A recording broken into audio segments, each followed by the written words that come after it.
राजकारण करताय तर तुमचं चारित्र्य स्वच्छ ठेवण्याचं काम नक्कीच तुमचं होतं. निश्चितपणे आता आपल्या बरोबर थोडं थांबवतो. उपमुख्यमंत्री एकनाथ शिंदे सध्या फोन लाईन वरून आपल्या सोबत आहेत. शिंदेजी, एबीपी माझामध्ये आपलं स्वागत आहे.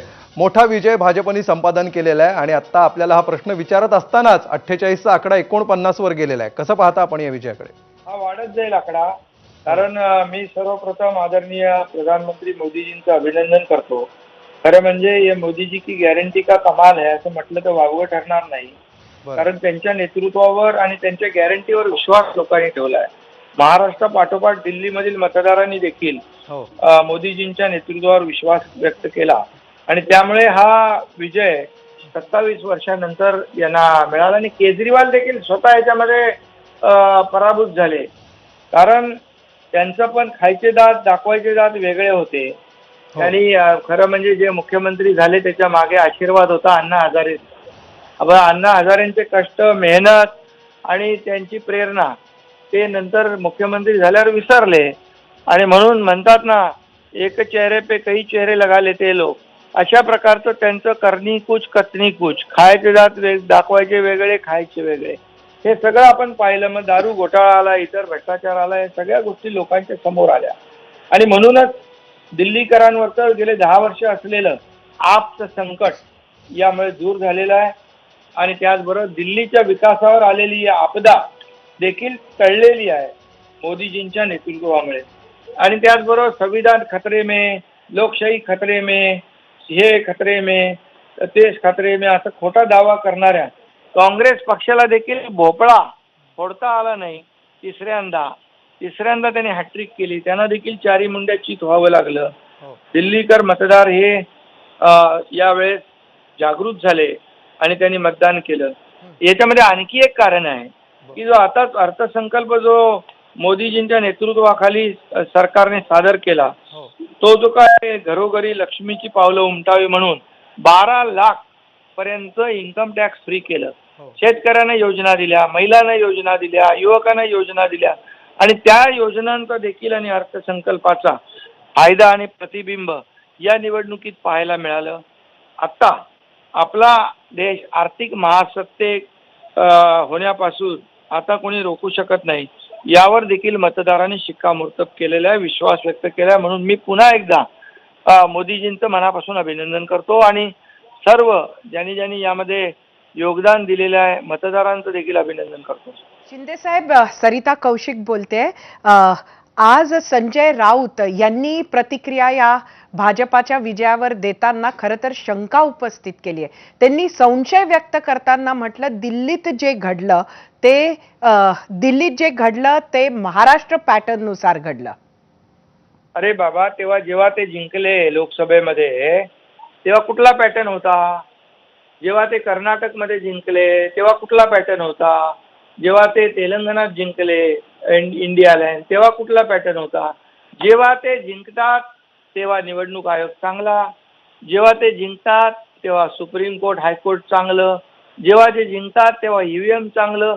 आता तर मतदार याद्यांवर देखील त्यांनी अविश्वास व्यक्त केलेला आहे. म्हणजे हारले की त्या सगळ्या संस्था भ्रष्टाचारी, मग त्यांना शिव्या देणं, आरोप करणं, हे लोकांना नाही पटत. हे लोकांना समजतंय, काम पाहिजे, लोकांना विकास पाहिजे, डेव्हलपमेंट पाहिजे, कल्याणकारी योजना पाहिजे.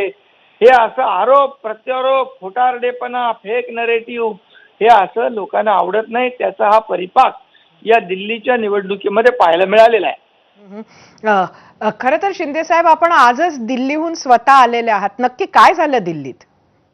दिल्लीमध्ये मी गेलो होतो. श्रीकांत दिल्लीत होता आणि मी त्याला भेटायला गेलो होतो. आणि माझं तसं काही राजकीय भेट नव्हती, पण मी तुम्हाला जर खरंच म्हणजे तुम्ही सगळ्या ह्या बातम्या, म्हणजे तुम्ही नाही, आपले चॅनल चालवत असतात, पण मी सांगतो गमतीचा भाग जाऊ द्या, पण मी त्यांना ॲडव्हान्स शुभेच्छा द्यायला गेलो होतो. ॲडव्हान्स शुभेच्छा देणाऱ्या आपण एकटेच असाल असे? बघा, तुमच्या चॅनलचा संदर्भ घेऊन मी गेलो. म्हणजे गमतीचा भाग सोडा, माझ्या वैयक्तिक कामासाठी गेलो होतो, कुठलाही राजकीय काम नव्हतं. शिंदे साहेब, काँग्रेस शून्यावरच राहिलेली आहे दिल्लीमध्ये. नक्की कसं बघता आपण?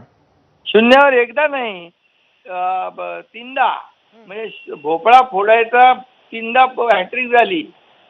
म्हणजे लोकांनी आता बघा एखाद्या टीम मध्ये खेळाडू एखाद्या टीम मध्ये 3 मॅच मध्ये जर काही परफॉर्म करत नाही, भोपळा फोडत नाही, तर त्याला काय करायला पाहिजे? त्याने काय करायला पाहिजे स्वतः? कुठेतरी राहुल गांधी यांचं नेतृत्व बदलायची वेळ आली आहे का काँग्रेसवर? बघा हा त्या काँग्रेस पक्षाचा विषय आहे. त्यांनी कुणाला बदलायचं कुणाला ठेवायचं हा त्यांचा विषय आहे. परंतु जनतेने मात्र काँग्रेस आप या सगळ्यांना इंडिया अलायन्सला झिडकारलेला आहे आणि विकासाला साथ दिलेली आहे. बस एवढंच मला कळतंय. एक आरोप अजून होतोय शिंदे साहेब, तो म्हणजे बहुसंख्याकांचं राजकारण जे होतंय, हिंदू विरुद्ध इतर अशा पद्धतीचं एक राजकारण होतंय आणि त्या राजकारणातून भाजपाला असे विजय मिळतात असं म्हटलं जातंय. हे देशासाठी कितपत योग्य आहे? हे बघा या महाराष्ट्रामध्ये पण लोकसभेमध्ये काय नरेटिव्ह पसरवलं इंडिया अलायन्सने? आपण पाहिलं की संविधान बदलणार, आरक्षण बदलणार, लोकशाही धोक्यात आली, खतऱ्यामध्ये आली. काय काय बदललं? काय आदिवासींचं आरक्षण जाणार, गोरगरिबांचं आरक्षण जाणार, मागासवर्गीयांचं आरक्षण जाणार, बाबासाहेबांचं संविधान बदलणार. किती फेक नरेटिव्ह पसरवलं, काय काय केलं? आम्ही काय केलं? डेव्हलपमेंट डेव्हलपमेंट आणि डेव्हलपमेंट. एकीकडे डेव्हलपमेंट, दुसरीकडे लोककल्याणकारी योजना, याला आम्ही चालना दिली. म्हणून महाराष्ट्रामध्ये लँडस्लाईड मॅन्डेट लोकांनी आम्हाला दिलेला आहे. शिंदे साहेब, आता आमची अपेक्षा आहे कोर्ट काय करतं त्याकडे सुद्धा लक्ष असणार आहे. पण येणाऱ्या काळात महाराष्ट्रात परत एकदा निवडणुका होणार आहेत, महापालिकेच्या निवडणुका, आणि त्यात मुंबई सुद्धा आहे. आता ही जी हा जो विजय आहे तो परत एकदा महाराष्ट्रात बघायला मिळणार का? बिलकुल. कामाच्या जोरावर, विकासाच्या जोरावर या विजयाची परंपरा पुढे सुरू राहणार आहे. कारण 15-20 वर्ष मुंबईकरांच्या फक्त तिजोरीची सफाई करण्याचं काम ज्यांनी केलं, आम्ही तर डीप क्लीन ड्राईव्हच्या माध्यमातून रस्त्याची सफाई केली. कधी आयुष्यामध्ये रस्ते ब्रिटिश काळात धुत असतील, पण तेव्हा आता आम्ही रस्ते स्वच्छ करून रस्ते पाण्याने धुण्याचं काम सुरू केलं. पण काही लोकांनी फक्त तिजोरी धुण्याचं काम केलं. त्यांना लोक या निवडणुकीमध्ये त्यांची जागा दाखवतील आणि विकासाला प्राधान्य देतील. आता मुंबई बदलती आहे. मुंबईमध्ये सगळे खड्डेमुक्त रस्ते होत आहेत. मुंबई प्रदूषण मुक्त आम्ही करतोय. मुंबई भ्रष्टाचार मुक्त करतोय.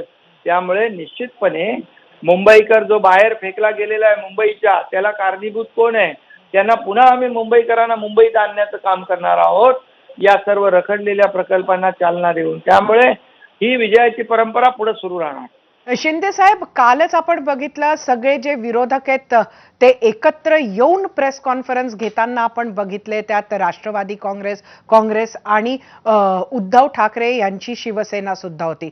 मात्र अजून महाराष्ट्रात तुमच्या नाराजीची किंवा महायुतीमध्ये हवे तशी एकता नाही याचीच चर्चा सुरू आहे. अजूनही पालकमंत्री पदांचा घोळ आहे आणि आपण विजयाबद्दल बोलत आहात. बघा, आम्ही फक्त विजय मिळतोय ना, लोकांची कामं करतोय म्हणून मिळतोय. अहो, लोकांना ज्यांनी आम्हाला मतदान केलं, ज्या लोकांनी निवडणुकीत आम्ही ज्यांना विनंती केली, त्यांना धन्यवाद द्यायला मी स्वतः जातोय महायुतीच्या वतीने. देवेंद्रजी विकास कामाचं भूमिपूजन करतायत. अजितदादा पुण्यामध्ये कामावर सकाळी फिरतायत, त्याची कामाची पाहणी करतायत. हे प्रेस कॉन्फरन्ससाठी एकत्र येणं आणि शिव्याशाप देणं, आरोप करणं आणि लोकांची दिशाभूल करणं यापेक्षा या महाविकास आघाडीकडे दुसरं काम राहिलंय का? आम्हाला ते करायचं नाही. आम्हाला जनतेला मदत करायची आहे, जनतेचा विकास करायचा आहे. आणि ते जेवढा आम्हाला आरोप करतील, जेवढा शिव्याशाप देतील, तेवढ्या लोकांच्या ओव्या आणि लोकांचे आशीर्वाद आम्हाला मिळत राहतील. एवढंच मी या प्रसंगी सांगतो. खूप खूप धन्यवाद एकनाथ शिंदेजी. आपण एबीपी माझाला ही सविस्तर प्रतिक्रिया दिलीत त्याबद्दल.